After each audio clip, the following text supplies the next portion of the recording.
Nós vamos começar hoje perguntando o que é necessário para ser bom professor. Eu não vou fazer essa pergunta e esperar a resposta aqui, porque muita gente já leu o material, né? Já está a par da discussão que está aí.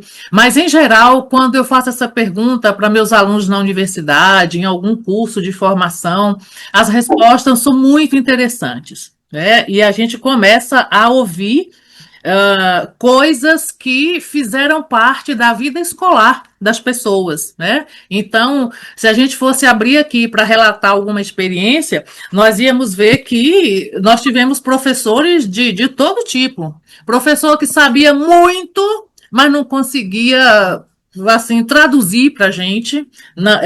As pessoas diziam que não tinha didática, né? Hoje, depois das aulas que nós já tivemos, a gente pode falar que eles tinham dificuldades de fazer a mediação didática, né? Esse é o nome mais adequado para isso que a gente está falando aqui. Já tinha outros professores que tinham muita facilidade de organizar a turma e fazer trabalho em grupo e fazer as coisas todas, mas muitas vezes eles não tinham tanta profundidade no conteúdo. E quando nós falamos em o que é necessário para ser um bom professor, a gente precisa pensar em saberes que o professor precisa desenvolver para que ele seja um bom professor.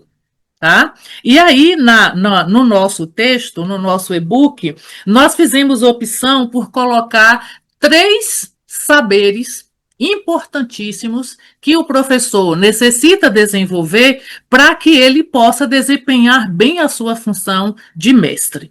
Esses 3 saberes aí, eles foram baseados em um livro da professora Selma Garrido Pimenta, que é uma professora aposentada da USP, e que eu gosto muito dos escritos dela. E aí eu fiz uma síntese aí da discussão que ela faz a respeito desses saberes para que a gente possa acompanhar, tá? Então, o primeiro saber que ela vai trazer para a gente como sendo importante ao professor é o conhecimento. Né? Então, quando nós falamos em conhecimento, nós estamos falando não apenas na informação, nós estamos falando em algo mais profundo do que a informação. Muita gente tem informação, tá? Mas não tem conhecimento. Vocês conseguem fazer a distinção disso que eu estou falando aqui? Qual é a diferença entre informação e conhecimento? Alguém falaria alguma coisa sobre isso? Rapidamente, liga aí o microfone, participa. Vamos lá?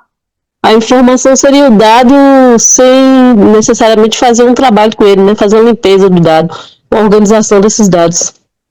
Exatamente. Exatamente. Foi Luciene que falou? Lucimar. Lucimar. Muito bem, Lucimar. Exatamente. A informação é exatamente isso. Um dado que você pega da internet, alguém falou, você leu em algum lugar, você pegou de um livro, etc. Mas, para que você tenha conhecimento, você precisa processar essa informação aqui dentro. Tá? Nós precisamos ter formas de organizar essa informação, aquilo que nós já temos construído como conhecimento. Tá? Então, analisar, comparar, associar com outras coisas, de maneira que essa informação passe por um tratamento. E isso se transforma em conhecimento. O conhecimento, ele passa a ser nosso. Conhecimento é meu. Eu processei esse conhecimento. E cada um de nós vai ter uma forma diferente de processar, a partir das condições que nós temos, das leituras que nós temos, das vivências que nós temos, do nível de escolaridade, das leituras que fazemos, das conversas que temos, de tudo que nós vivenciamos ao longo da nossa vida. E isso vai ser importante para que a gente possa construir esse conhecimento. Nós falamos muito em construir conhecimento dentro da pedagogia. Então, uma coisa é saber que, vamos jogar aqui para o conhecimento bíblico, né? Uma coisa é saber que Moisés, abriu o Mar Vermelho. Uma coisa é saber que Moisés foi um príncipe no Egito. Outra coisa é nós compreendermos o propósito de Deus a partir da vida de Moisés, e aí fazendo todas as conexões possíveis para que nós possamos compreender o agir de Deus na história de Moisés. Uma coisa é eu saber contar a história de Moisés todinha, a história de José todinha. Outra coisa é compreender o mover de Deus, o agir de Deus, o propósito de Deus a partir da história, tá? E muitas vezes nós temos pessoas na igreja que sabem a Bíblia de cor e salteado, né? É capaz de dar as referências de todos os versículos que a gente conseguir trazer, tá? Mas ela é uma mera repetidora dos versículos, das referências, até dos autores que lê. Lê, mas aquilo não muda a sua vida. Tem a informação, mas aquela informação não foi processada a ponto de promover uma transformação. Não apenas aqui dentro, cognitivamente, mas também em termos de valores, em termos de vida prática, tá? Em termos de santidade e tudo mais que a gente quiser falar aqui. Então, aquele que tem o conhecimento, ele passa a agir diferente. Quem tem a informação de memória, tá? Colocou aqui dentro, tá? Despejou as informações ali, mas aquilo não foi processado, aquilo não foi organizado, aquilo não foi trabalhado de maneira que produzisse algo que pudesse ser utilizado na sua vida prática, nas suas relações dentro da igreja, nas suas relações com a sociedade, na sua relação com Deus, com o próprio reino de Deus. Tá? Então, quando nós falamos em conhecimento, nós precisamos dizer, por exemplo, o conhecimento da Bíblia. Existe uma disciplina no curso teológico que é a disciplina chamada de bibliologia. O que essa disciplina estuda? Ela promove estudos sobre como a Bíblia foi organizada, como é que o cânon foi constituído, por que certos livros nós consideramos sagrados e outros nós consideramos apócrifos. Então, por que aqueles livros são apócrifos? Por que eles não fazem parte do cânon?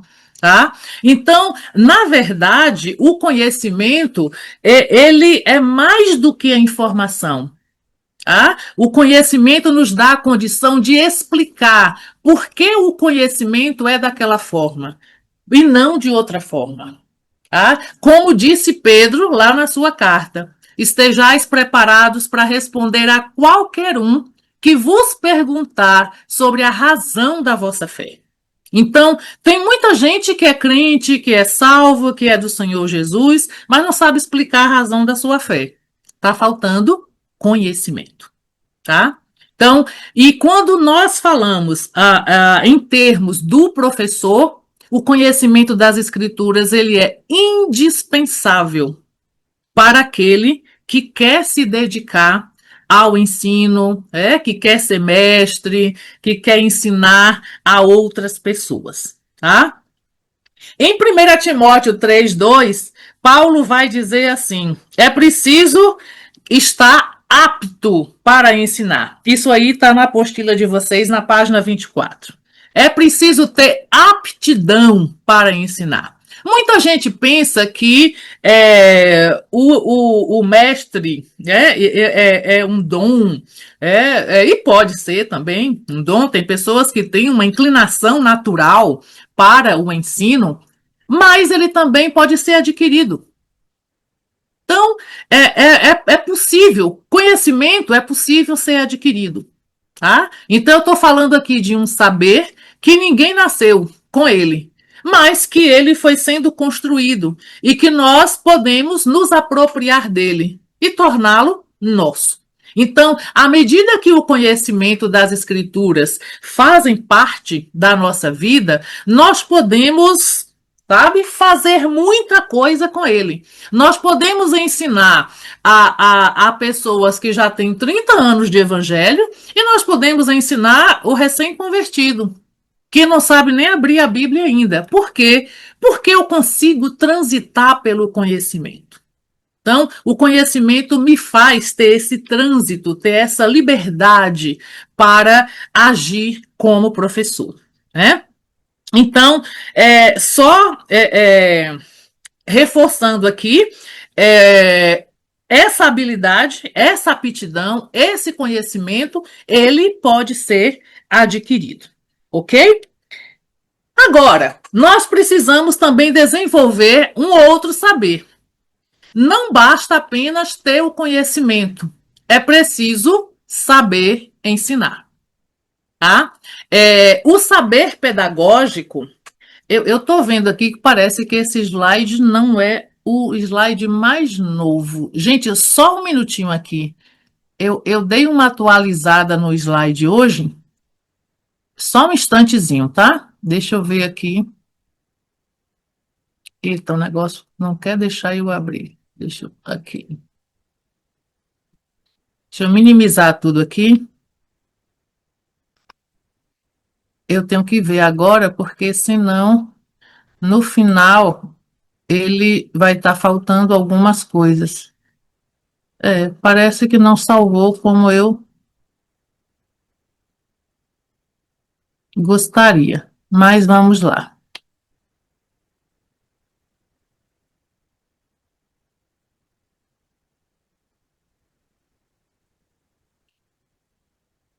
Tudo bem aí com a tela de vocês? Tá nesse slide aí o saber pedagógico?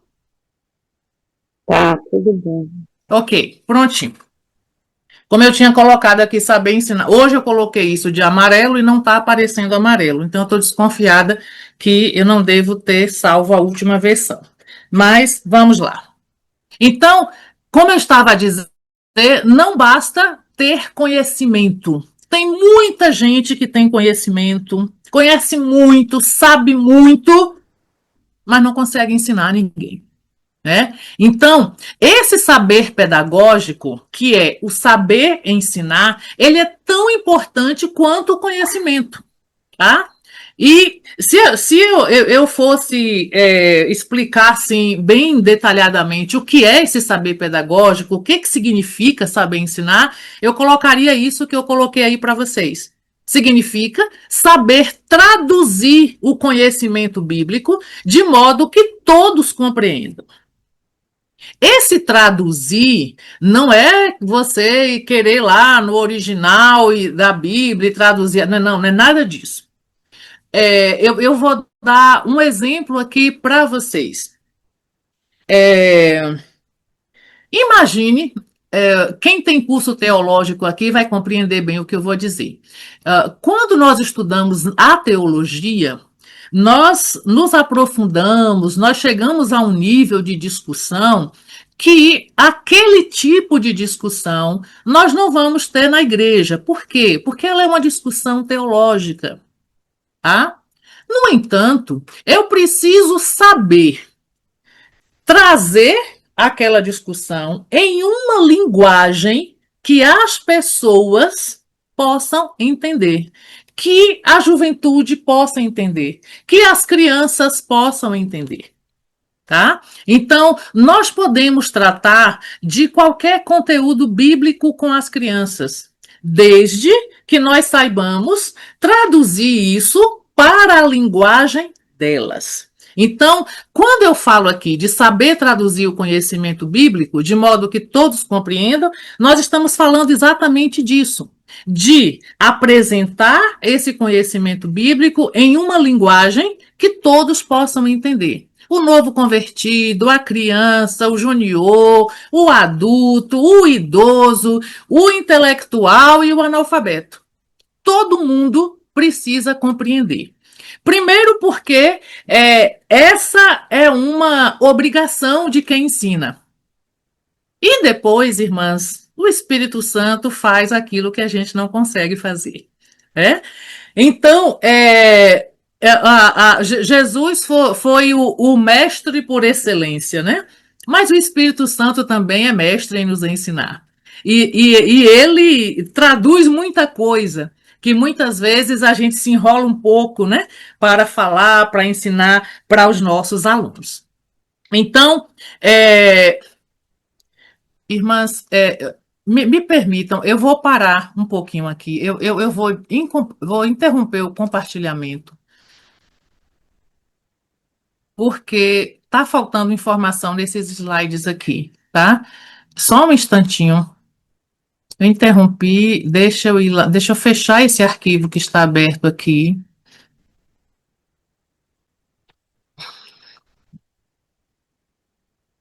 Eu vou abrir novamente o arquivo, porque esse arquivo está faltando informação.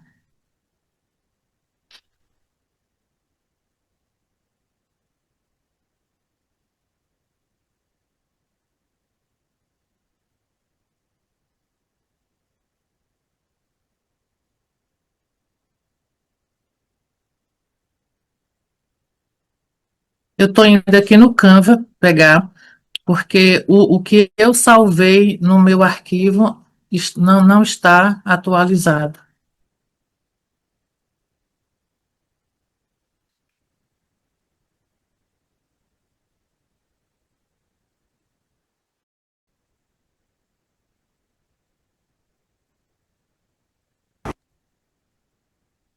Você falando aí, Débora, eu me voltei lá no passado, quando eu estudava, né? Em escola secular, tinha alguns professores bem diferenciados, e eu não conseguia aprender química, mas eu resolvia problemas de matemática, equações, pensa naquelas equações grandes, que começava lá no início da folha e terminava lá no final da página.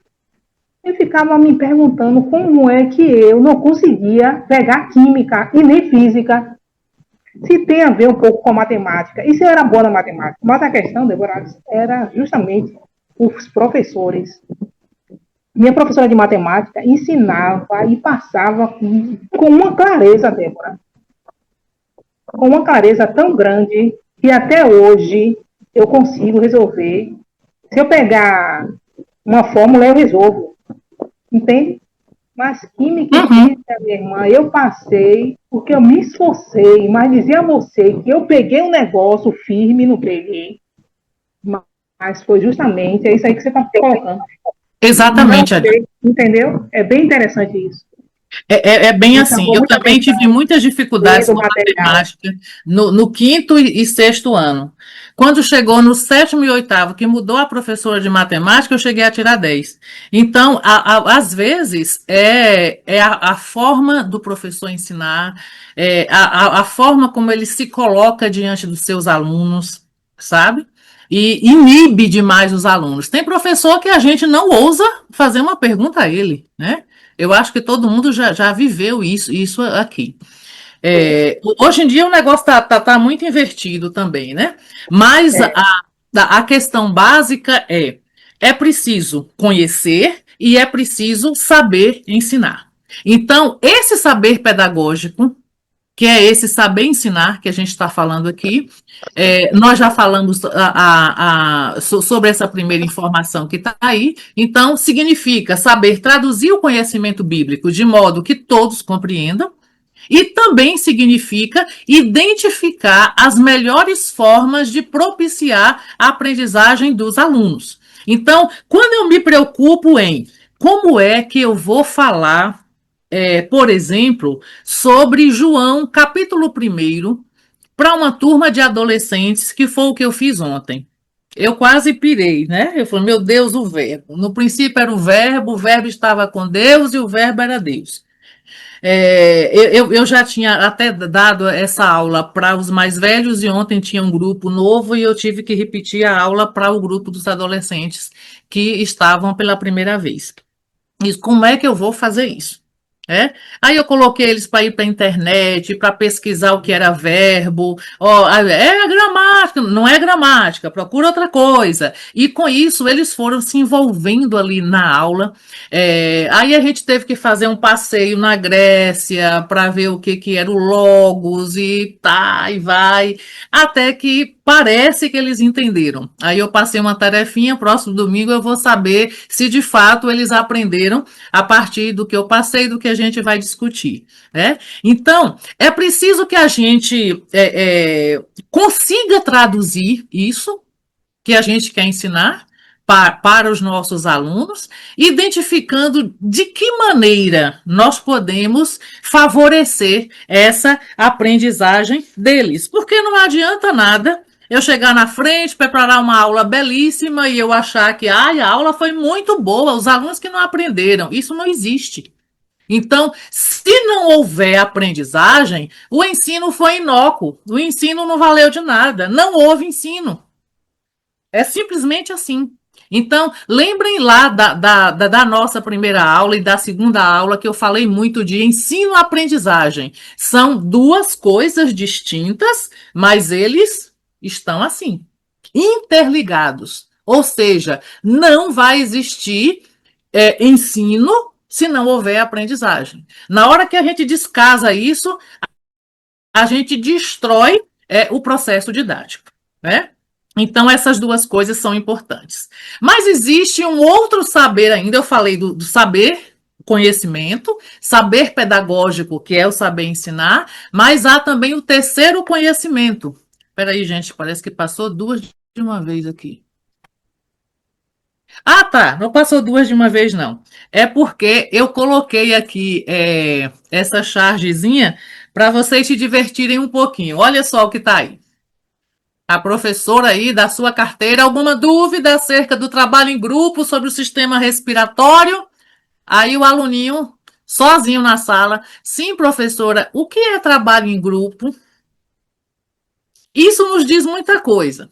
Primeiro que a professora não está preocupada com a turma que ela tem. Ela só tem um aluno, como é que ela vai fazer um trabalho em grupo, para começar? Então, aí é o tipo da coisa que a gente precisa pensar, tá? Essa estratégia que é muito interessante, vai dar certo com o meu grupo, vai dar certo com a minha turma.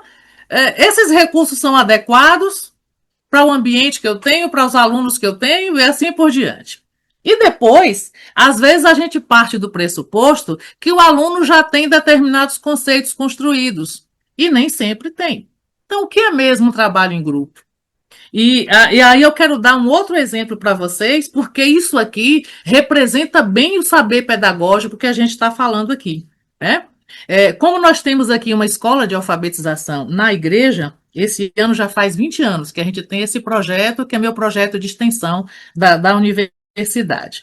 Então, em um determinado ano aí, há pouco, tinha um menino que ele não conseguia identificar qual era o primeiro som das palavras. Nem o do nome dele ele não conseguia. Então, qual é o primeiro som da palavra pato? Ele não conseguia.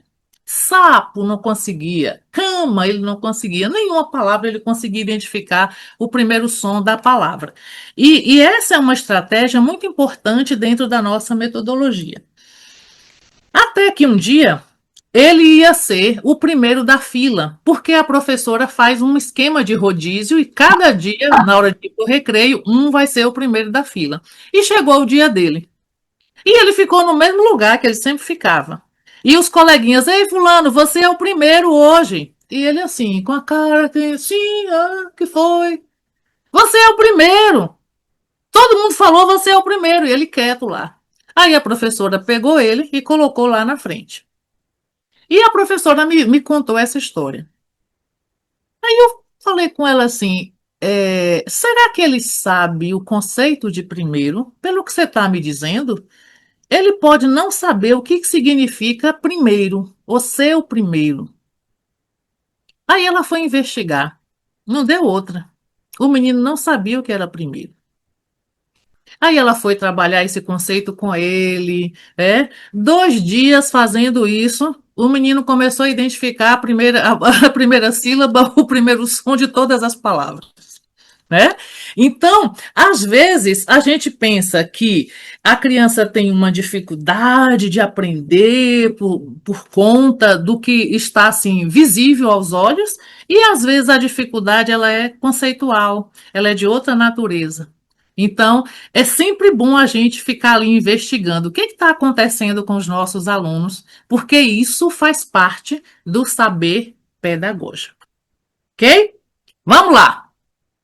E o outro saber é o saber da experiência. Esse saber, irmãs, ele é de uma importância extraordinária. Deixa eu controlar o tempo aqui. Eita, já são 9 horas, ou 8 horas, 8h10. O saber da experiência.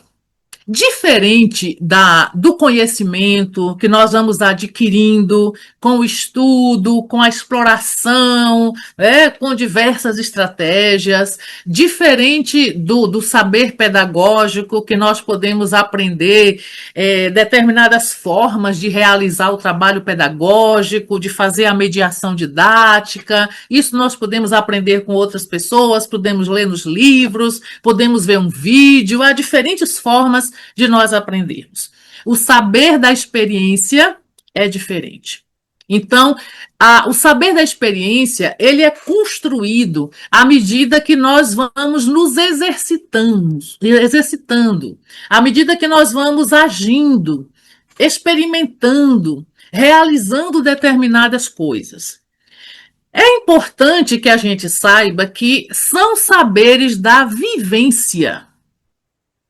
Não são saberes de cunho intelectual, como é o conhecimento, tá? Ele é adquirido no labor da vida, no dia a dia, com as nossas experiências, né? Deixa eu só passar aqui um pouquinho, para que a gente fale um pouquinho sobre o que é experiência, para que a gente não corra o risco de fazer igual lá, como estávamos fazendo com aquela criança.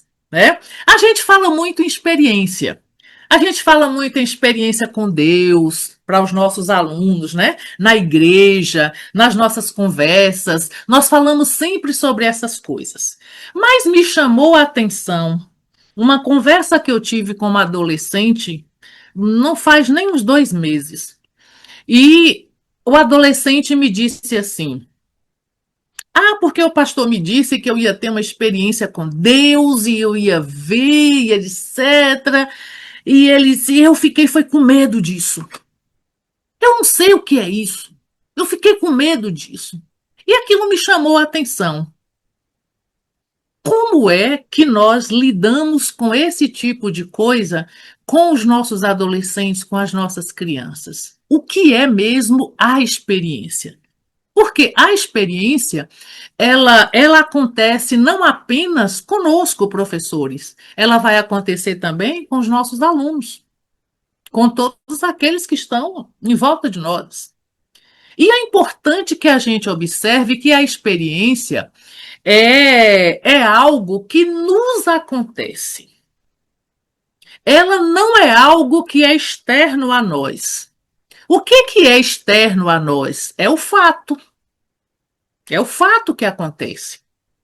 Então, se nós formos pensar, por exemplo, todos ouviram a pregação do pastor ontem à noite, na igreja. Mas teve uma pessoa que chorou o culto inteiro. Aquela palavra tocou no seu coração. Ela foi mexida com aquilo que ela ouviu. Então, aquela pregação, para algumas pessoas, foi algo externo. Ouviu a palavra, entendeu porque o pastor falou em português, tá? Até gostou, mas ela não sentiu a mesma coisa que aquela outra pessoa sentiu e que a fez chorar. Então, os acontecimentos do dia a dia não têm o mesmo significado para todo mundo. E é aí que entra a noção de experiência. Porque as coisas vão acontecendo, às vezes, na frente de todos, mas me toca de uma maneira e toca você de outra maneira. Então, a experiência é aquilo que se passa comigo, é aquilo que se passa em mim. São os sentidos que eu vou estabelecendo a partir do que eu vejo, do que escuto, do que realizo. Muitas vezes nós realizamos coisas de forma tão automática que aquilo não diz nada para a gente e aquilo não nos faz enxergar outros horizontes. Mas, às vezes, a mesma coisa nos faz ter um estalo. Isso é uma experiência. Tá? Então, a experiência nunca vai ser algo que ocorre fora de mim. Né? Não é o fato, não é um lugar fora de mim. O lugar da experiência sou eu. Acontece comigo, se passa em mim. É em mim que a experiência vai se dar. Vocês estão caminhando comigo aqui? Vocês estão pegando isso aqui direitinho? Então, sim, muito interessante. Alguém gostaria de comentar alguma coisa? Eu vou dar essa paradinha. Estava te ouvindo aí, eu lembrando assim, que a gente fala para os nossos filhos sobre isso, né? Porque a gente que tem filhos e eles nos acompanham ali na igreja, de certa forma num pastoreio, e eu sempre falei para eles assim, olha, filho de pastor não é gente. Nós contamos nossas experiências, mas você precisa é algo com Deus. Vocês precisam nascer novo. Não precisar nossas para. Tá falhando um pouquinho, Flávia. É só eu que estou ouvindo assim falhado? Tá ouvindo? Falhando. Para mim também está falhando. Ok. Aqui falhou um pouquinho, Flávia. Melhorou agora? Sim. Aí eu falando o seguinte, que se cortar isso, vocês me falam. Eu falando para os meus filhos o seguinte, que as nossas experiências servem para eles como uma referência, mas eles precisam ter a deles.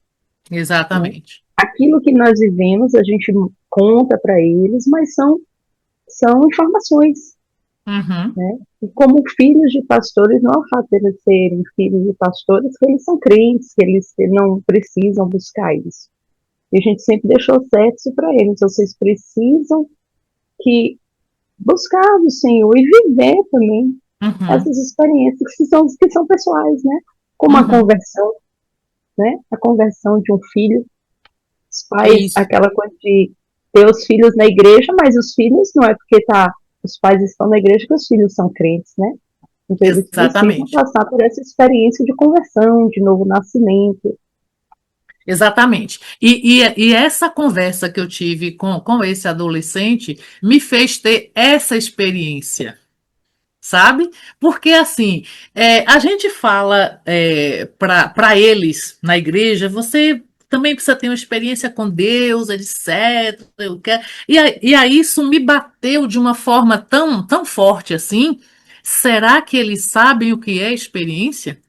Nesse menino, por exemplo, essa fala gerou medo.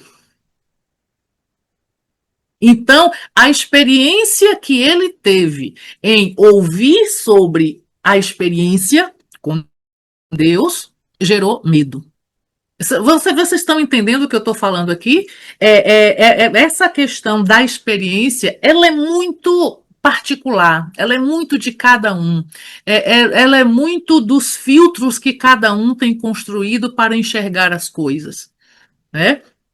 E aí, eu estou falando aqui que o professor precisa ter o conhecimento, precisa ter o saber pedagógico e precisa ter a experiência, mas os nossos alunos também. Eles precisam construir esse conhecimento, eles precisam aprender formas de se apropriar desse conhecimento e eles precisam ter a experiência de viver esse saber de uma forma interessante.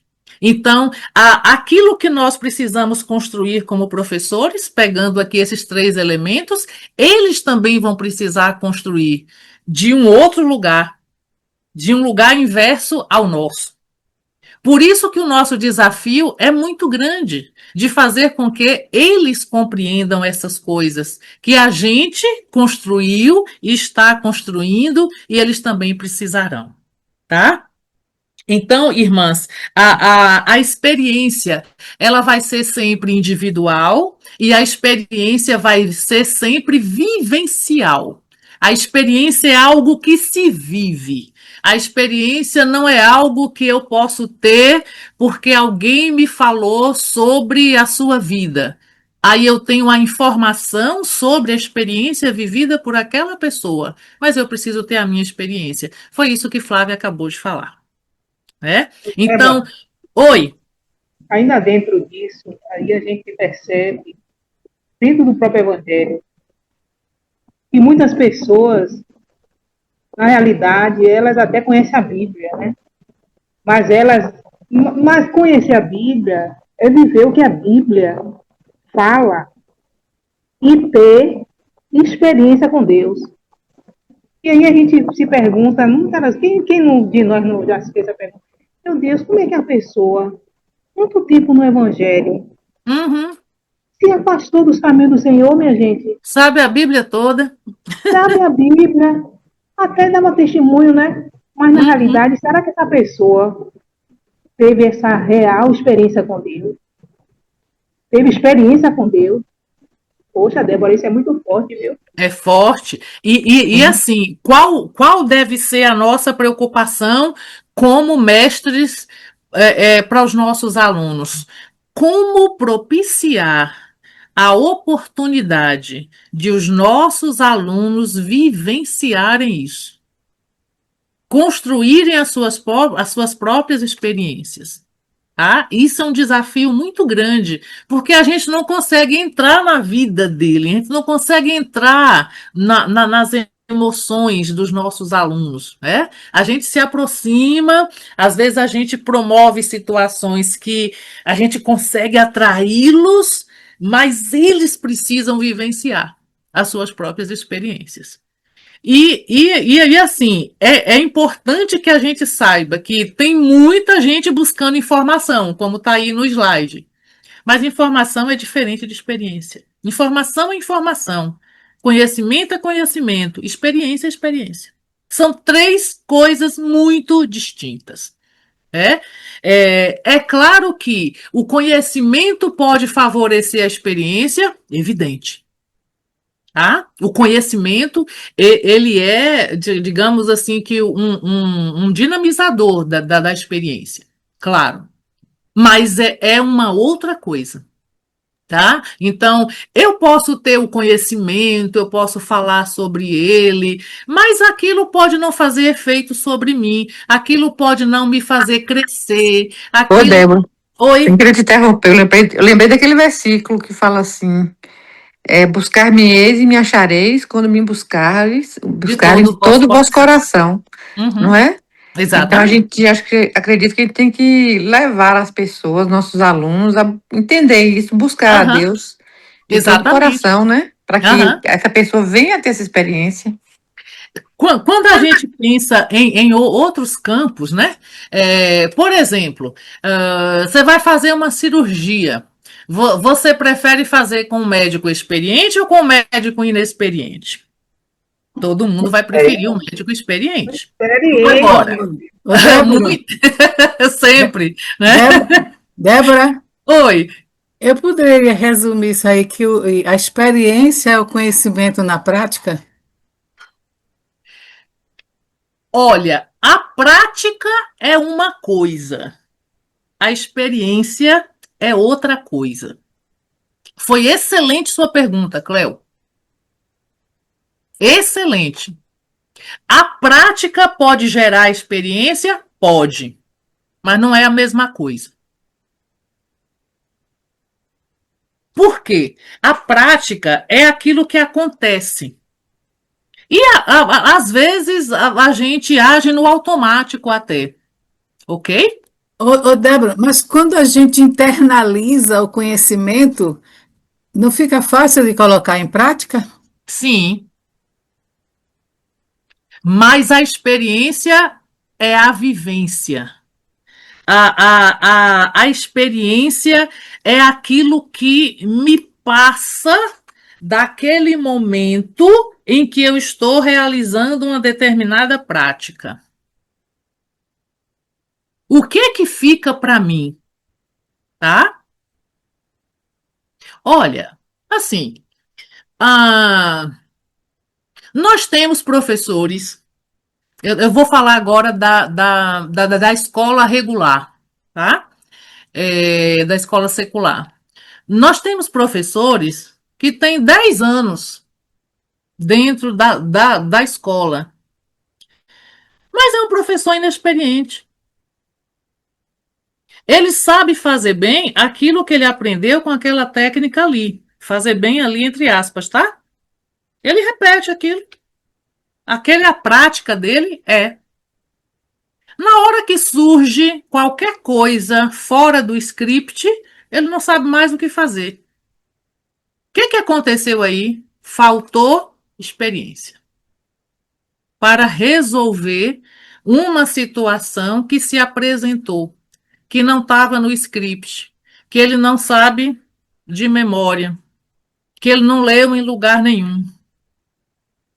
Há muitas situações em nossas vidas que nós resolvemos não porque alguém nos disse, não é porque nós lemos em algum lugar, é porque a nossa experiência de vida nos faz tomar a decisão mais acertada ou menos acertada.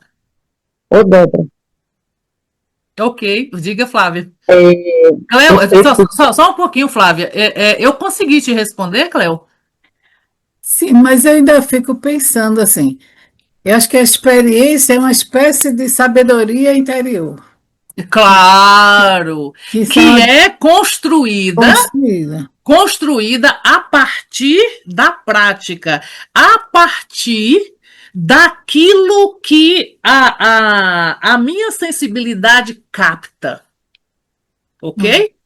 Ok. Tá? Obrigada. Então, assim, eu só vou te contar um exemplozinho. Eu acho que até eu contei na aula passada, uma professora nossa aqui, no nosso projeto, ela só tinha ensino médio, ela não tinha nem curso superior de pedagogia. E um dia eu estava na sala e eu observei que ela estava fazendo um negócio que não estava no planejamento. Depois, na hora da nossa discussão pedagógica, eu perguntei para ela, ela disse assim: professora, é o seguinte, eu estava fazendo aquilo porque eu vou trabalhar com tal conteúdo já na próxima semana e eu queria que as crianças já tivessem algum conhecimento prévio para que o trabalho fosse melhor realizado. Olha, que sacada. Isso é o que? É a experiência. Ela sabe que o conhecimento prévio é muito importante para que os conceitos sejam construídos, para que a aprendizagem se dê. Então, como ela observou que a criança não tinha conhecimento prévio, ela foi promover, inclusive fora do script do planejamento, uma atividade que propiciasse a aproximação da criança com aquele tema, para que a criança começasse a construir algumas ideias sobre ele e assim ela adquirisse conhecimento prévio. Isso é o que? É a experiência falando. Percebeu agora a diferença? Então, muitas vezes, em nossas aulas, o aluno faz uma pergunta. Eu vou dar agora um exemplo da nossa escola bíblica. Nós estamos falando de um tema X. Daí o aluno faz uma pergunta que foi até extraído daquele tema, que a gente está discutindo, mas ele faz uma pergunta que vai nos levar para uma discussão outra, que inclusive os nossos alunos não têm nem condição de discutir. Aquele fez porque ele está mais avançado, etc e tal. O professor inexperiente faz o quê? Embarca na dele. Começa a responder a pergunta dele. E a turma voa. O professor experiente, o que ele vai fazer? Ele vai dizer assim, olha, sua pergunta é muito interessante, inclusive, ela pode ser discutida dessa forma, dessa e dessa. Mas, se nós formos caminhar por aí, nós vamos perder de vista isso que nós estamos fazendo aqui agora. Te prometo que aula que vem a gente pode discutir nessa perspectiva, mas hoje a gente precisa caminhar por aqui. Percebe a diferença, gente? Então, a experiência nos leva a tomar decisões mais acertadas. Por isso que a experiência ela é vivencial. Tá? Ela não é apenas oriunda ela não pode ser sinônimo da prática pedagógica. Tá? Mas precisa da prática. Eu creio claro. Precisa da prática, precisa do conhecimento, precisa do saber pedagógico, vai precisar disso tudo. Mas o que eu estou querendo destacar é que ela é outra coisa. Sim. Ela não é sinônimo da prática. Ela advém da prática, mas não é a mesma coisa. Okay? Débora, e a questão, assim, experiência com Deus é diferente de uma experiência profissional. Sim, completamente. Então, acho que está nessa situação aí. Exatamente. Olha, eu vou até pegar isso que você falou agora, Carla, e dar o exemplo. Olha, prática de fé. Eu oro. Eu leio a Bíblia, leio. Tá? Eu evangelizo. Isso é prática. Isso. Ok? Uhum. Agora, há quanto tempo eu não ouço a voz de Deus? Isso. Isso é experiência. A sabedoria vem do alto, né? Então, isso é outra coisa. Um bom exemplo disso, Débora, é Jó, né? Que ele fala assim, antes eu conhecia só de ouvir falar e agora os meus olhos te veem. Meus olhos te veem. Exatamente. Gente, a gente pode pegar a Bíblia e dar aula para todo mundo de Bíblia. E isso vai ser fruto de quê? Do meu conhecimento, do meu saber pedagógico, da minha prática de fé. Eu vou para a igreja, eu oro, eu dou o dízimo, eu faço tudo, eu cumpro tudo. A prática, ela passa a ser, de certa forma, aquela rotina no melhor sentido possível da palavra rotina, ok? Agora, a experiência é que nos faz ler o mesmo versículo que nós já lemos 300 vezes, mas na vez 301 me desmonta e eu digo, Senhor, como eu não compreendi isso antes? Isso é experiência. Entendeu, gente? Cléo? Estamos de boa agora? Estamos de boa. Beleza, vamos lá. É isso que a gente precisa, né? Esse diálogo aqui para que a gente possa ir caminhando melhor, né? Uhum. Isaías fala lá no capítulo 23 que o Messias ele era experimentado nos trabalhos. Ou seja, experiente, né? Paulo diz que o mestre não deve ser neófito. Ele tem que ter experiência. Tá? Vamos lá. Vamos caminhar um pouquinho mais. E aí, para a gente encerrar essa discussão aqui sobre o saber da experiência, eu tenho que dizer para vocês que os saberes da experiência são existenciais. Isso que a gente estava falando aqui. O professor, ele não pensa somente com a cabeça. Ele pensa com a vida.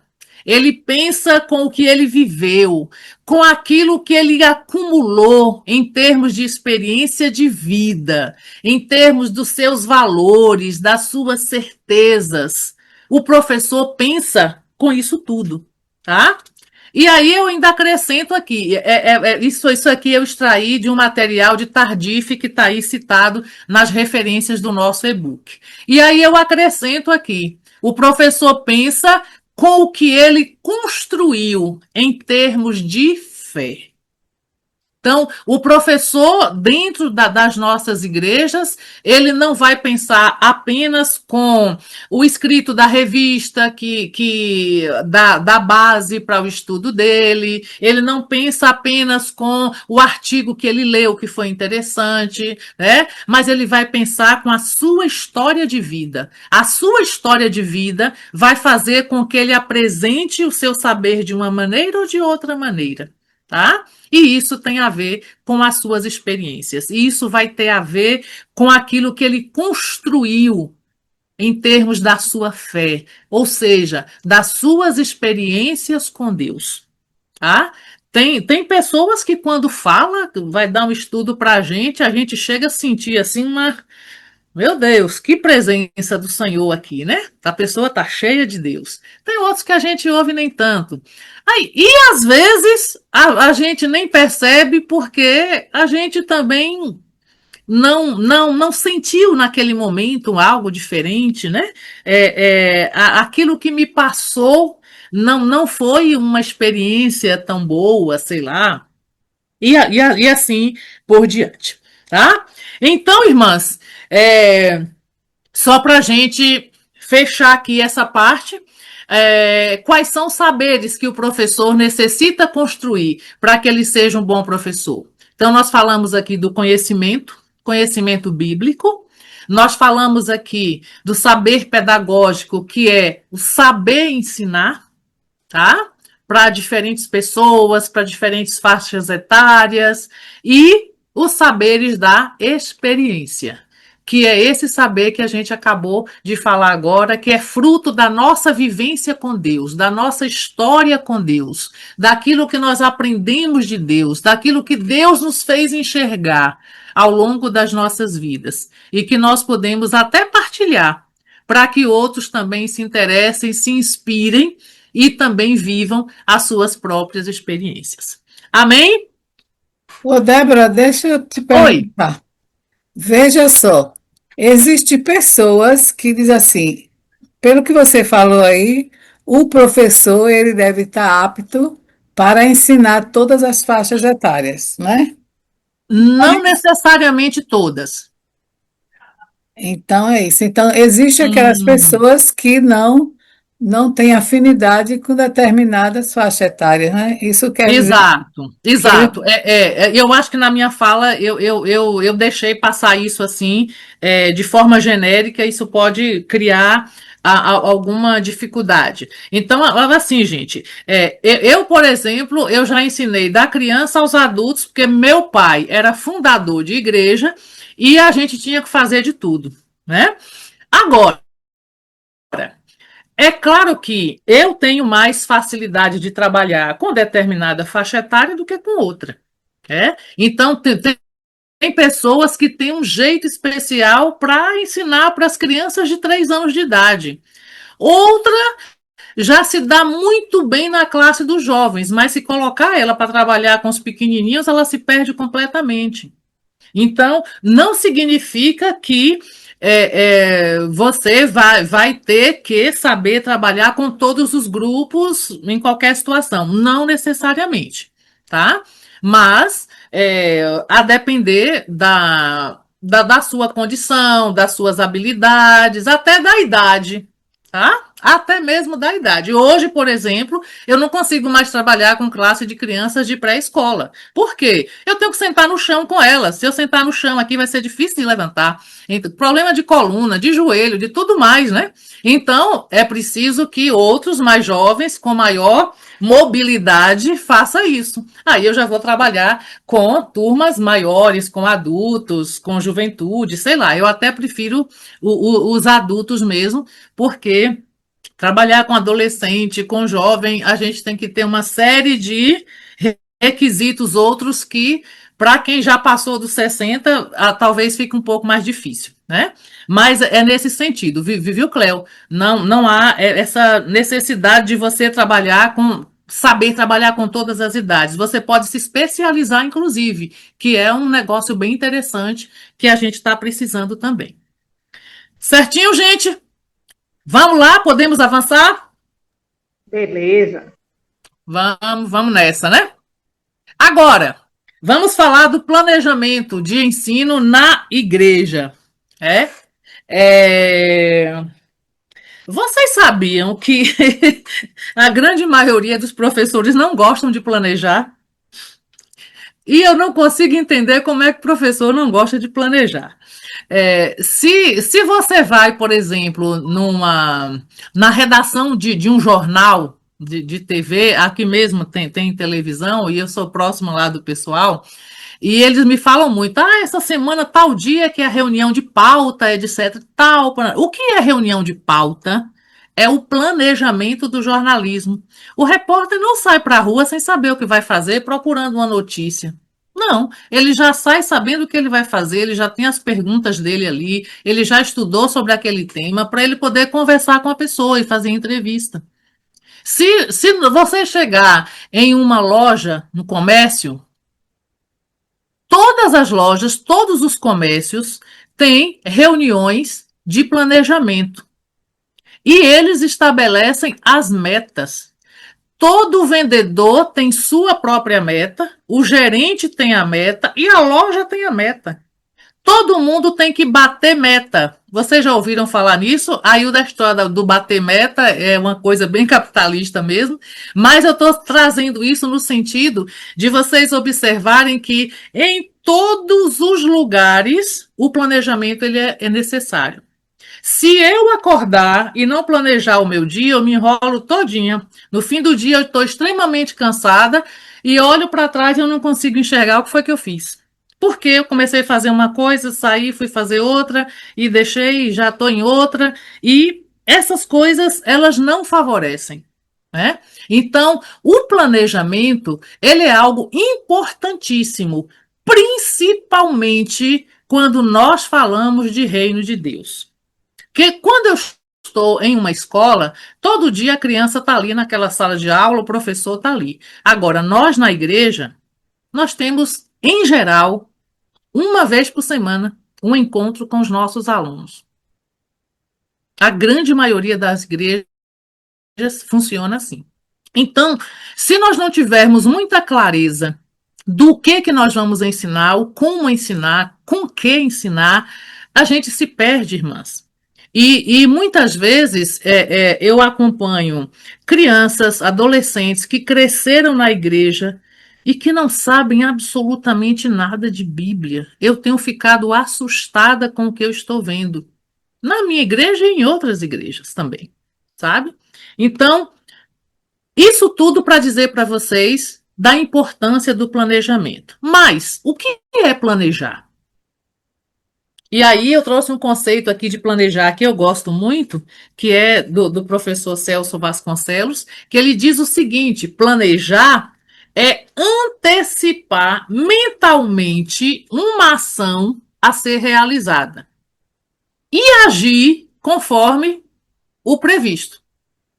Então, nós temos aqui dois momentos nessa questão do planejar. Primeiro, nós vamos antecipar. Quando eu planejo, eu vou imaginar como é que eu vou fazer, o que vou fazer, como vou fazer, aí eu vou registrar isso tudo. Esse é um momento.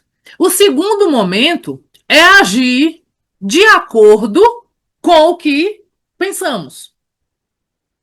E aí eu acho que esse segundo momento, ele é até mais difícil do que o primeiro, porque antecipar, imaginar o que vamos fazer, como vamos fazer, a gente pode até encher o papel de muita coisa. Agora, conseguir fazer o que está ali, aí já são outros 500. Por isso que o planejamento, ele precisa ser muito bem pensado, muito bem elaborado, para que nós tenhamos resultados que sejam eficazes, né, da nossa ação de professores. Bem, Esses 3 momentos que estão aqui aparecendo agora, eles são muito importantes no planejamento. Então, nós vamos elaborar o planejamento, aí nós vamos realizar aquilo que nós elaboramos, aquilo que nós planejamos, mas nós vamos também avaliar para saber se aquilo que foi feito atendeu, se foi adequado, se surtiu efeito, os alunos aprenderam, não aprenderam. E a questão básica não é apenas saber se aprendeu ou se não aprendeu. A questão básica da avaliação é por que não aprendeu? Por que aprendeu? Por que não aprendeu? O que posso fazer para que haja aprendizagem? É para isso que serve a avaliação. Por isso que ela vai alimentar os novos planejamentos. E aí, nesse sentido, é bom que eu diga para vocês que o planejamento ele não pode ser algo fechado, hermético. O planejamento, ele é uma antecipação daquilo que nós pretendemos realizar, mas ele precisa estar flexível, ele precisa estar aberto para que a gente possa mudar aquilo que for necessário. Então, às vezes eu planejei uma ação que seria muito interessante, mas ao chegar o dia, o local onde nós vamos realizar, acontece um problema X qualquer, eu preciso mexer, porque se eu for fazer da forma como eu planejei, não vai dar certo. Então, o planejamento não é uma camisa de força, mas ele é um orientador das nossas ações. E à medida que nós vamos avaliando, aí nós vamos reelaborando, reestruturando, rearrumando, para que ele se torne cada vez melhor, tá? Quando nós pensamos em planejar, um fazer, aqui nós temos, então, 2 pontos, né? 2 polos que são muito importantes. Um é o polo do querer fazer e outro é o polo do poder fazer. No senso comum, no dia a dia, a gente escuta muitas pessoas dizerem assim: querer é poder. Eu vou dizer para vocês diferente. Nem sempre querer é poder. Às vezes eu quero, mas eu não posso. Quero fazer, mas não posso fazer. Não consigo fazer. Por quê? Vamos tentar visualizar isso aqui nesse outro slide. Gente, o querer está no campo da vontade, do desejo. E essa vontade, esse desejo de fazer alguma coisa, vem sempre a partir de uma necessidade que nós identificamos.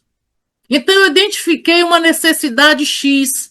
Aí aquilo desperta em mim um desejo de fazer alguma coisa, de realizar algo, de contribuir de alguma forma. Esse é o campo do querer fazer. Mas na esfera do poder fazer, aí eu preciso saber fazer e eu preciso ter as condições para fazer. Tá? Então, quando nós pensamos desse ponto de vista, eu preciso ter as condições, os recursos, vocês estão vendo aqui do lado direito, né? Eu não sei se vocês veem eu passando o mouse aqui. Então, eu preciso ter as condições, portanto, os recursos, mas eu também preciso saber. O saber é o poder que eu tenho para fazer. Então, eu posso querer fazer muita coisa, mas eu não sei. Eu posso querer ser professora da escola bíblica, mas eu não tenho conhecimento bíblico, eu não posso ser. Então, eu dependo do saber, conhecimento, eu preciso aprender a fazer. Então, é o saber fazer, é o saber pedagógico, eu preciso aprender como é que a gente dá uma aula. E aqui na igreja, por exemplo, aqui e acolá eu pego uma menina nova, olha, faça assim esse objetivo, como é que você vai começar a aula? Como é que você acha que as crianças iam gostar dessa aula? Criança pequena, ela não fica muito tempo prestando atenção no que você está falando. Então, aí a gente vai, ó, ensinando a ela como é que ela vai fazer aquele negócio ali. E ainda, nós temos um outro saber, que é o saber ser, que está no campo da ética. Então, como é que eu vou agir diante de tais e quais situações? E isso tem a ver também com o saber da experiência que a gente acabou de falar. Então, irmãs, às vezes, nós sabemos fazer, nós temos o conhecimento e sabemos fazer, mas nos faltam os recursos.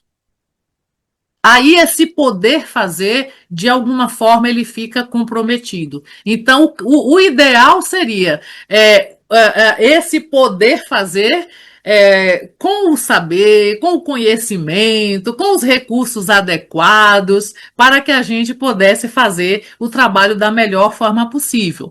Mas isso aqui é o campo do ideal. No real, a gente vai tendo que construir esse poder fazer. Eu posso não ter um quadro na minha sala de aula. Eu acho que todas as salas de aula das nossas escolas bíblicas tinham que ter quadro. Tem que ter um projetor. Mas aqui eu estou falando no campo do ideal. Nem sempre tem um projetor. Às vezes a igreja só tem um projetor que está no templo para, na hora do louvor, passar as músicas. Não vai estar lá na minha sala. O que eu posso fazer para substituir o projetor? Eu preciso que o aluno visualize determinada coisa. Então, o que eu faço? Eu vou escolher uma figura ou duas que traduza isso que eu preciso que eles visualizem. Aí eu vou lá e imprimo. Mas eu não tenho como imprimir para todo mundo. Eu imprimo um para dois, a cada dois, eu imprimo um por grupo, eu vou dando o meu jeito. Eu coloco eles para abrir o celular e visualizar uma imagem lá que eu queira. Ou eu faço no meu computador os meus slides e compartilho com eles, no grupo deles. Então, a gente vai criando formas para que esses recursos não atrapalhem aquilo que eu preciso fazer, porque a necessidade está posta e eu não posso fechar os olhos para a necessidade, tá? Então, só voltando aqui um pouquinho, o querer fazer, ele vai ser impactado pelo poder fazer. Eu não sei o que é mais difícil, se é o querer ou se é o poder. Se são as pessoas enxergarem a necessidade ou elas aprenderem a fazer, tá? Ou elas buscarem os recursos. Mas o fato é, querer e poder precisam estar associados para que a nossa ação docente seja uma ação válida, seja uma ação que gere frutos, que gere conhecimento para os nossos alunos. Amém? Deixa eu ouvir o amém agora, enquanto eu tomo um gole d'água. Amém, glória a Deus. Amém. Imagine. Amém. Amém. Maravilha. Amém, glória a Deus. Meninas, vocês são bênção na minha vida, viu? Querer é poder. Agora vocês vão sair dessa aula aqui pensando nisso, né? Querer fazer e poder fazer. Agora é usar a experiência quando não poder para fazer. Eu ganhei a noite, Cleo! Cleo, que maravilha, que sacada extraordinária é essa, Cleo? É exatamente isso. Você compreendeu direitinho a história da experiência. A experiência agora faz diferença. Exatamente. Pronto. Jesus escreveu na areia com o dedo, não foi? Pois é, pedir a Deus sabedoria. Sabedoria, é isso aí. Eita lá. Com os recursos que tem, fazer o que deve ser feito. Quando a gente começou, aí eu estou falando de experiência minha agora, né? Quando a gente começou a Igreja Betel aqui, em Barreiras, em 1985, a gente só tinha um salãozinho pequeno e um quintal enorme que tinha uma mangueira lá no fundo, uma mangueira bem grande. E não tinha espaço físico para a classe de crianças. Mas chegou tanta criança, irmãs. O que a gente fez? a gente colocou esses meninos todos embaixo dessa mangueira. E era lá que eu dava aula para crianças. Tinha dias que dava 200 crianças embaixo daquela mangueira, eu só faltava pirar. Mas você é Débora. Você é Débora. Não, nessa época eu não era essa Débora que eu sou hoje, não. Jesus teve misericórdia. Eu estou falando de Débora da Bíblia, minha filha. Botou todo mundo lá para poder ouvir, aprender. Pois é, sabe? Então, assim, a gente não tinha os recursos direito. Eu ia com meu pai para fazer missões, assim, na Caatinga, sertão, alto sertão mesmo, lugar que quase não chovia. E a minha classe de criança era embaixo dos umbuzeiros. E às vezes era um lugar que tinha tanta cobra, irmãs, que eu andava assim, olhando para o chão o tempo inteiro. Às vezes a gente estava lá no meio da história, aparecia uma cobra coral passando. Ai, Jesus, eu morro de medo de cobra, né? E os meninos já acostumados ali, eles mesmos iam, matavam a cobra e resolvia a situação, e eu lá morrendo de medo, sem poder expressar muito meu medo, né, diante deles ali. Então, assim, e o que eu tinha? Eu tinha a voz. Eu tinha umas gravurinhas, poucas gravuras. Era tudo que eu tinha. Mas a gente cantava, a gente fazia gesto, a gente batia palma, a gente pulava, a gente fazia muita coisa embaixo de um umbuzeiro. Então, é essa coisa, Cleo, sabe? Que você acaba de falar. E assim, às vezes, as ideias que a gente tem para resolver a situação parece bem estapafúrdia, mas naquele momento é o que serve. Aí a gente desenvolve uma experiência, né? Aí a gente vai ficando mais experiente. Uma outra coisa que eu vou falar para vocês, é a última coisa que eu vou falar hoje de minha experiência, né? É que eu, há anos atrás, mais ou menos uns 20 anos atrás, eu peguei a classe de crianças de 4 para 5 anos para dar aula, porque na época ninguém queria dar aula para as crianças, e eu estava como professora dos adultos, e eu disse para eles, a partir do próximo domingo, vocês vão se virar para fazer a aula de vocês, porque eu vou dar aula para as crianças de 4, 5 anos. E fui embora, larguei eles lá. E eles se viraram e arrumaram um professor ligeirinho. E na minha classe tinha uma criança gaga. Como eu também sou gaga, aí a gente se dava muito bem, né? E quando eu estudava em Salvador, pedagogia, eu fui fazer um curso de dicção na faculdade de teatro, porque eu era gaga e eu precisava vencer essa gagueira. E eu aprendi uma série de técnicas para soltar a voz, porque a questão da gagueira é o fluxo de ar, é o controle, né, da emissão sonora, essa coisa toda. Então, eu aprendi muitas estratégias, muitas técnicas. E aí, o que eu comecei a fazer? Eu peguei essas técnicas todas que eu aprendi e eu comecei a jogar na minha turma com esses pequenininhos, fazendo com que eles decorassem versículos. Então, quer ver uma forma, agora mesmo quase que eu gaguejo, viu? Era falar com os dentes cerrados. Vocês já tentaram falar com os dentes cerrados? Quando fala com os dentes cerrados, ninguém gagueja. Então a gente pode falar assim, ó, porque Deus amou o mundo de tal maneira que deu seu único filho para que todo aquele que nele crê não pereça, mas tenha a vida eterna. Aí a gente ensinava esses... A meninada amava esses negócios todos, que são exercícios fonoaudiológicos, né? E isso fez um sucesso na turma.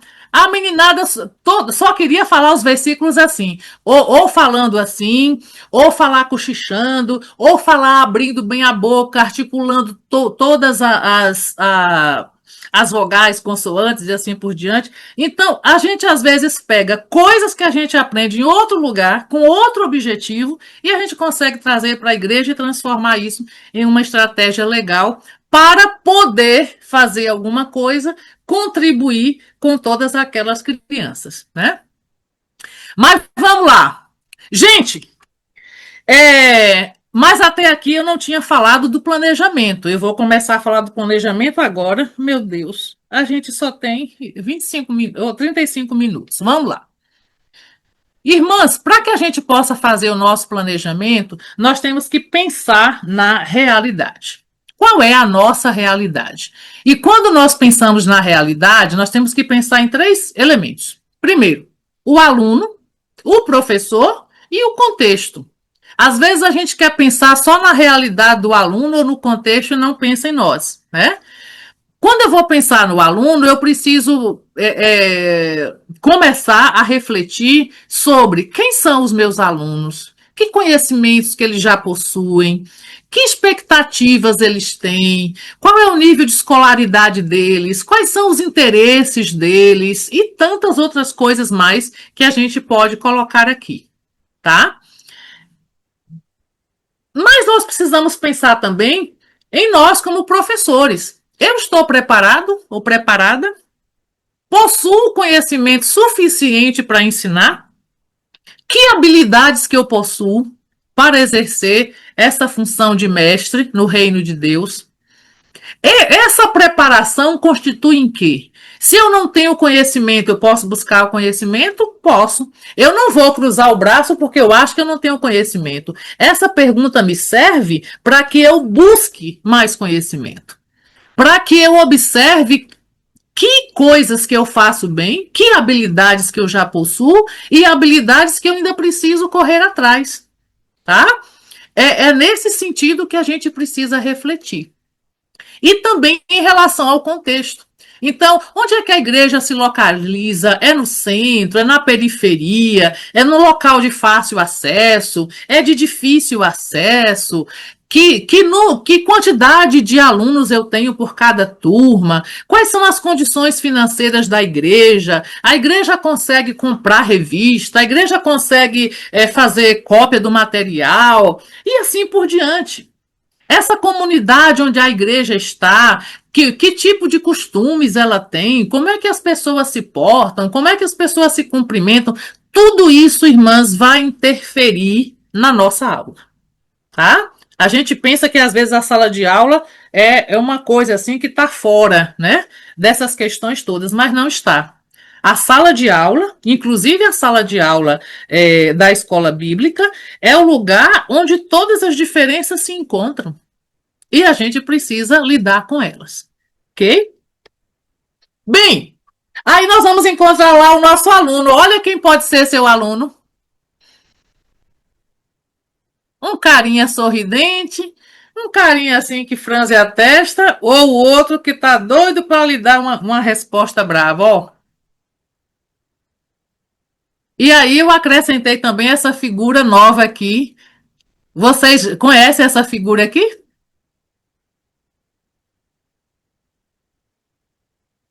Alguém conhece? É o símbolo de autismo, Débora? De crianças. Esse é o símbolo agora que retrata, né, ou que representa as deficiências. Sim, sim. Nós estamos recebendo cada vez mais crianças com deficiências nas nossas igrejas, nas nossas salas de aula. Talvez esse seja um tema que a gente precise voltar para que a gente possa aprender mais, para que a gente possa lidar com essas crianças, tá? Mas vamos lá.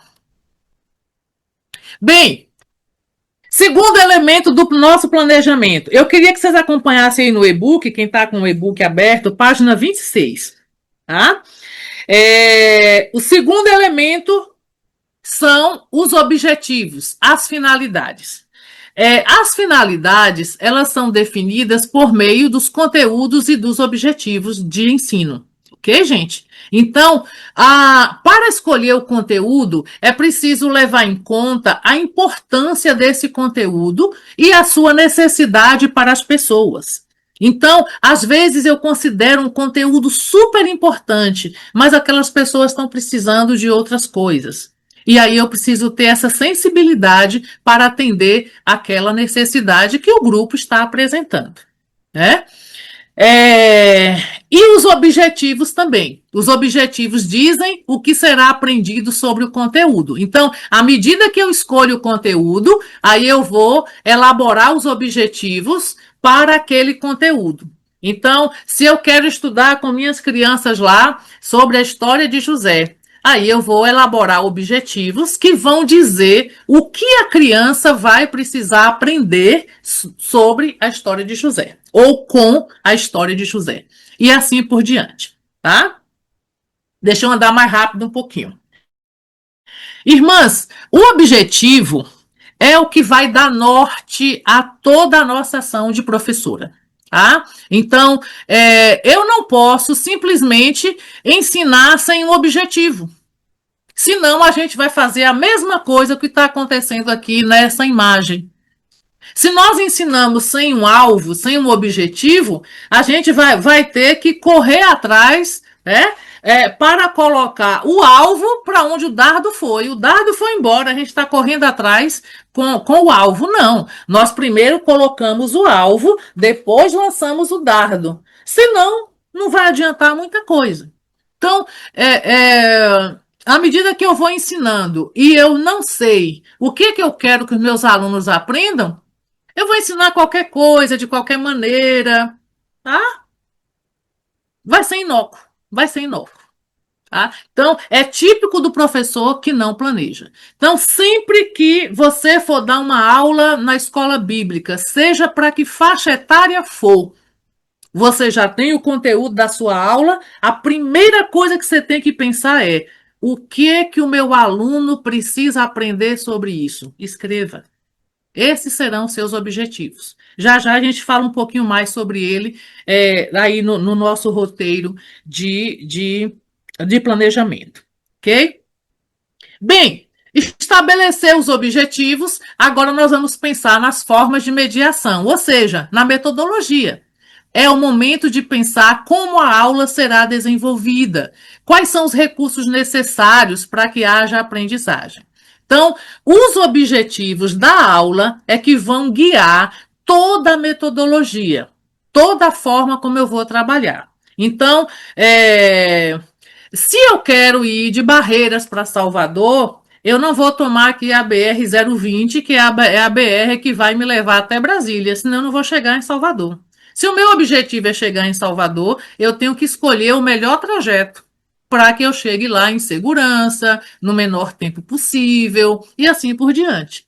Então, os objetivos, eles se tornam o elemento mais importante da aula, o elemento mais importante do planejamento, porque ele vai definir a metodologia, ele vai definir os recursos, ele vai definir a forma de avaliação, ele vai definir tudo, tá? Então, os objetivos precisam estar muito claros para nós e para os nossos alunos também. Então, ao chegar na aula, a gente precisa dizer para eles: olha, o nosso tema hoje é esse e o objetivo é que vocês aprendam isso, isso e isso. Sabendo o que eles têm que aprender, eles próprios vão se ajudar e eles vão contribuir para que aquela aprendizagem também se realize. Claro que quanto maior o aluno, melhor ele terá essa condição. Se o aluno é criança, ele tem menores condições de fazer isso. Mas a gente vai lembrando e a gente vai conduzindo de maneira que aquele objetivo possa ser alcançado. Bem, e o último elemento, que está aí na página 26, é a avaliação. É preciso, então, avaliar todas as etapas do planejamento e não apenas os alunos. A gente pensa que a avaliação diz respeito a apenas os alunos. Essa aí é a avaliação da aprendizagem. Então, na avaliação da aprendizagem, nós vamos observar se os alunos aprenderam, o que é que eles não aprenderam, por que será que eles não aprenderam. E, para isso, nós vamos nos apoiar nos objetivos. Então, se o meu objetivo é que o aluno reconte a história de Moisés. Se o aluno conseguir recontar a história de Moisés, ele aprendeu. Agora, se ele só sabe dizer que a mãe de Moisés colocou ele no cestinho de junco, ele não aprendeu a história de Moisés ainda. Ele se fixou em um ponto da história de Moisés. Preciso trabalhar melhor esse tema com ele. Percebe? Bem, isso é avaliação da aprendizagem. Agora, nós precisamos avaliar todas as etapas do planejamento. E isso inclui também o nosso trabalho de professor. Tá? O nosso trabalho de professor também precisa ser avaliado. Tá? Eu redigi bem os objetivos, a metodologia que eu escolhi estava adequada, tá? E aí por diante, e assim por diante. Bem, gente, aí na página 27, eu queria que vocês acompanhassem aí, por favor. Eu estou correndo um pouquinho aqui para ver se dá tempo as meninas também apresentarem o plano que elas fizeram. Então, na hora de elaborar um plano de aulas, aí na página 27, o item 1, analise sua realidade. Eu já destaquei ali, e aí na apostila também tem, o que significa analisar a realidade. Ver quem são os alunos, qual é a condição deles, a igreja, a sala onde eu vou, os recursos, o meu conhecimento, tudo isso eu tenho que analisar, tá? Feito isso, nós vamos então definir o conteúdo a ser estudado. E observem que aí no e-book eu coloquei para vocês assim: o conteúdo pode ser um tema, pode ser um assunto, pode ser o estudo de um livro, tá? Uma categoria de livros, livros proféticos, pode ser um dos evangelhos, pode ser uma das cartas paulinas, não importa. Tá? Então, eu vou escolher um tema. Então, eu vou pegar lá o Sermão do Monte, é um tema. O Sermão do Monte eu vou passar muito tempo estudando com eles. Aí eu preciso definir. Nós vamos estudar o Sermão do Monte todo, nós vamos estudar partes do Sermão do Monte, como é que vai ser? Eu posso também escolher um assunto específico, como, por exemplo, o dízimo, que está aí no nosso e-book. A cura do cego de Jericó, o batismo, a ceia do Senhor. Então eu posso escolher um assunto muito específico para trabalhar com os meus alunos. Bem, sobre os livros eu já falei, né? Então, definiu qual é o conteúdo que vai ser estudado, agora nós vamos redigir os objetivos. E aí eu quero que vocês prestem atenção em algumas coisas aqui. Aí no e-book está escrito assim: no plano de aulas, nós fazemos uso de objetivos específicos. Nós não precisamos de objetivo geral para nosso plano de aula. Objetivo geral é para longo prazo. Então, eu tenho um projeto para um ano de trabalho na igreja. Aí eu posso ter um objetivo geral. Mas, eita, socorro, bati a mão aqui e derrubei minha água. Para o meu trabalho na escola bíblica, eu não preciso de objetivo geral. Eu preciso de objetivo específico. Por quê? Porque o objetivo específico é o objetivo de aprendizagem. Esse objetivo vai me dizer o que o aluno precisa aprender. É isso que tem que ter lá no objetivo. Então, olha, observe aí. Ao redigir os objetivos, atentem para as seguintes características deles. Letra A. Os objetivos devem se referir ao aluno e não ao professor. Quando eu redijo um objetivo assim, olha, incentivar os alunos a ler a Bíblia toda em um ano. Quem vai fazer isso? Quem me responde aí?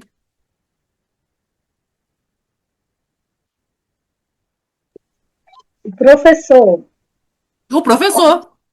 Quem vai fazer isso é o professor. Então, esse objetivo não serve para meu plano de aula, porque é um objetivo que está se referindo ao meu trabalho. E o objetivo específico precisa se referir à atividade do aluno. Precisa dizer o que o aluno vai fazer para demonstrar que ele aprendeu.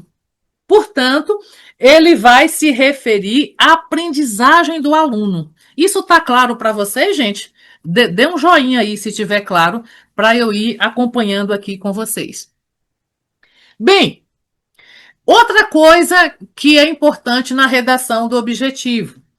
Ele vai iniciar sempre com o verbo no infinitivo. Então, vai ser sempre comparar, analisar, recitar, fazer, descrever e assim por diante.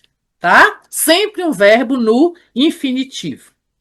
E, por fim, aí na letra D, o conteúdo da aprendizagem vai aparecer sempre na redação desse objetivo. Ok? Olha os exemplos aí. Eu coloquei aí, citar os nomes dos heróis da fé contido em Hebreus 11. Eita, esse objetivo aí foi terrível, né? Quando eu li esse aí, eu falei, meu Deus, esse aí vai dar um trabalho grande. Vamos aos pouquinhos. Aí eu coloquei no meu aqui, citar os nomes de 5 heróis da fé contidos em Hebreus 11. Quando eu coloco isso como objetivo, eu posso verificar se o aluno conseguiu destacar 5 dos heróis da fé que está lá na galeria da fé de Hebreus 11. E observe quem vai fazer isso? O aluno, a criança, o jovem, o adolescente, seja lá quem for, tá? Na letra B, nós temos um objetivo já mais complexo. Observe, comparar o tabernáculo do Antigo Testamento com Jesus, destacando as principais semelhanças e diferenças.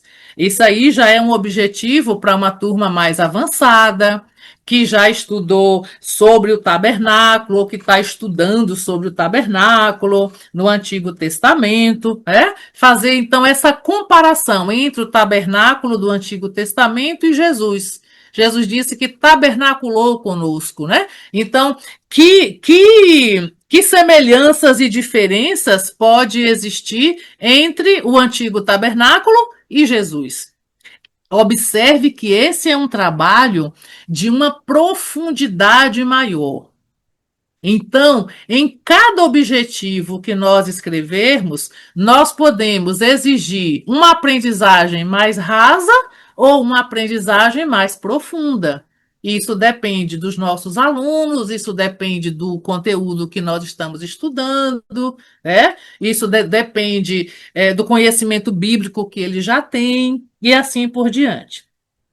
Um outro objetivo, né? Que esse é um objetivo já mais razoável, não é tão profundo quanto esse segundo aí na letra B, é o que está colocado aí assim: analisar as figuras de Jesus descritas no Evangelho de João.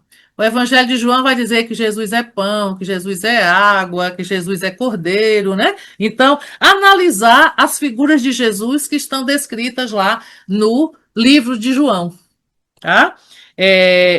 Inclusive, vou fazer isso com os meus alunos, que a gente começou a estudar o livro de João agora. Então, o objetivo, ele vai definir o que o aluno vai aprender, o nível de profundidade da aula, até onde eu posso ir, e ele vai definir também como eu vou dar essa aula. Se eu vou fazer uma dinâmica, se eu vou fazer uma pesquisa, né? Esse segundo mesmo aqui da letra B demanda, além das aulas, uma pesquisa, demanda uma produção, né? Por parte dos alunos. Bem, redigidos os objetivos, agora você precisa definir como a aula será desenvolvida. E aí, você pode fazer uso das mais diferentes metodologias. Gente, uma coisa que me incomoda muito em nossas igrejas é que as nossas aulas são todas expositivas. A gente precisa mexer nesse negócio, inclusive na classe dos adultos. Eu gosto muito de fazer estudo em grupo, uma pesquisazinha, apresentar.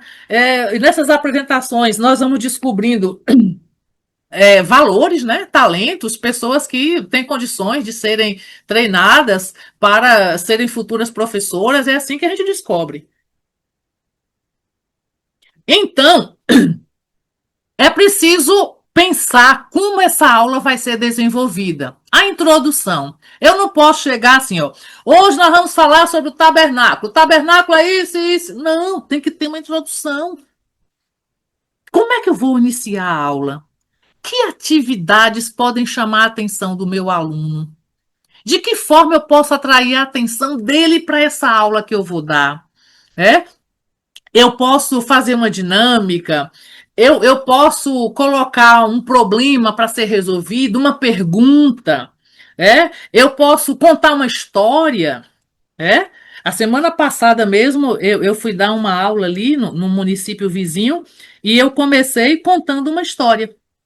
E a partir da história, a gente foi desenvolvendo a aula. E a história pegou de tal maneira que aqui e acolá, durante a aula, eles faziam menção de alguma coisa da história. Eu falei, a história funcionou. Vou usar de novo em outros momentos, né? Inclusive na igreja, porque é uma história que também a gente pode usar na igreja, né? Então, nessa introdução, a gente precisa deixar claro qual é o assunto da aula, qual é o tema e os objetivos também, tá? Dê um jeito de, nessa introdução aí, colocar essas coisas. Depois vem o desenvolvimento da aula. Aí é preciso deixar muito claro quais são as ideias principais, as ideias secundárias, ou coloque o aluno para registrar, para grifar na revista dele algumas coisas, para destacar na Bíblia determinadas coisas. Olha, essa informação é importante, essa informação aqui é a mais importante. Nós, professores, precisamos fazer isso para que o aluno possa nos acompanhar, tá? Às vezes os alunos querem os slides das nossas aulas, mas aquilo não vai fazer efeito nenhum, irmãs. Por quê?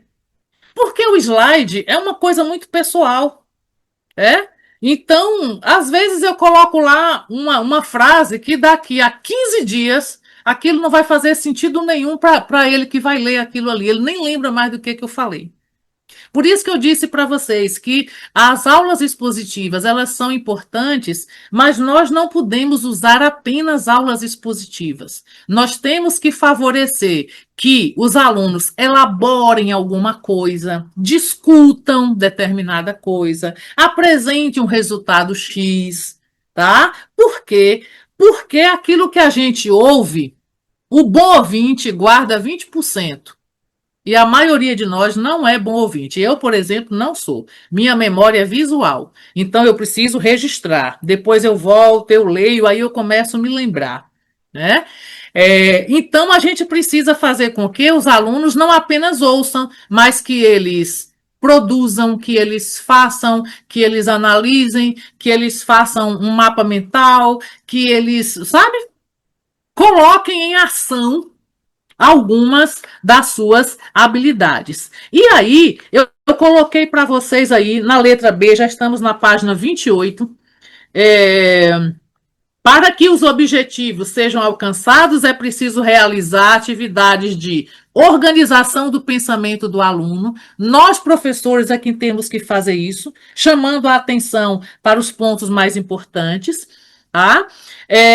Nós precisamos também propiciar o aprofundamento do tema, não ficar apenas no raso ali. Atividades que possam promover a fixação das aprendizagens e também a avaliação. Por isso que o assunto da aula não pode se esgotar em uma aula apenas. Irmãs, pelo menos 2 aulas, para que a gente possa retomar o conteúdo, ajudar o aluno a arrumar as coisas. Então, se na primeira aula eu usei mais a aula expositiva, na segunda aula eu divido a turma assim em pequenos grupos, dou uma pergunta para cada grupo, 15 minutos cada um. Vem para cá, o que vocês conseguiram aí, o que vocês refletiram sobre isso e aquilo outro. A aula ganha uma dinamicidade, fica muito mais interessante, tá? E eles se envolvem muito mais. Bem, no plano é interessante a gente descrever como é que a aula vai ser realizada, tá? Primeiro porque, para quem planeja com antecedência, as às vezes, na hora que a gente está preparando, a gente tem umas ideias. Passado 2, 3 dias, se você pegar aquela ideia soltinha assim, você não lembra mais em que contexto foi. Então, à medida que a gente vai anotando, eu vou fazer tal coisa com isso aqui, relacionar isso com isso dali. Aí a gente não perde o fio da meada. Então, eu gosto sempre de detalhar. E outra coisa, se acontecer algum problema com a gente e de última hora nós precisarmos ser substituídos, a pessoa pode pegar o nosso plano e desenvolver a aula. Tá? Se ela for uma pessoa experiente, ela vai conseguir fazer isso. Claro que isso não pode acontecer, é assim de qualquer maneira, mas às vezes acontece, às vezes é preciso, né? Bem, e a conclusão. O momento da conclusão é muito importante e é aí que muita gente boa também se perde. A conclusão é o momento de sintetizar o que foi estudado. Na conclusão, não cabe nenhum exemplo, nenhuma informação nova, nada que não foi discutido no desenvolvimento da aula. A conclusão é para fechar, tá? Então, fez a síntese, olha, estudamos sobre isso, discutimos isso, chegamos à conclusão que é isso, pronto, fechou, acabou. Não tem que aumentar o assunto. E, por fim, ponto 5 aí, defina como vai avaliar a aprendizagem dos seus alunos. Eu gosto muito, com a turma que eu estou agora, né, que é a turma de adolescentes, já iniciando ali a fase da juventude também. Eu gosto muito de fazer perguntas, de levar um chocolate, de fazer umas artes assim, né? Às vezes eu chamo eles aqui para casa, a gente vai fazer umas coisas e conversar, e assim, são as mais variadas formas de avaliar, tá?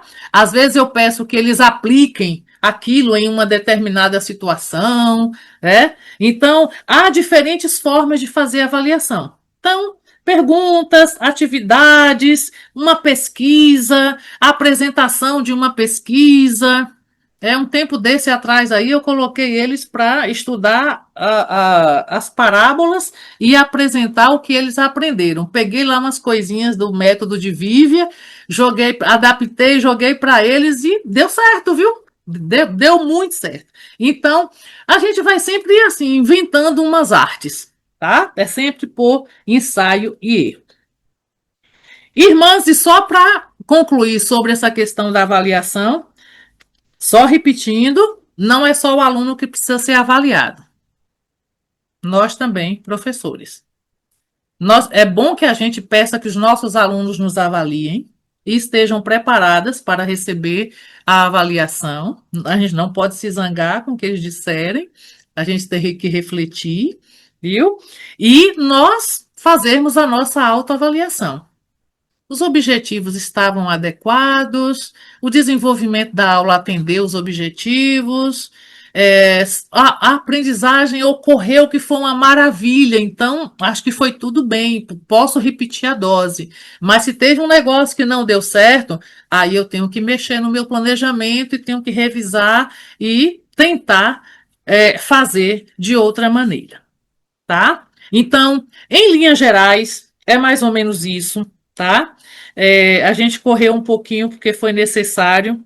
Essas aulas a gente precisaria de bem mais tempo, mas o contexto não permite, né? Mas eu acredito que vocês vão ler mais esse material, vão estudar melhor e aí vão aprender mais coisas, né? Quem sabe a gente pode discutir outras questões depois.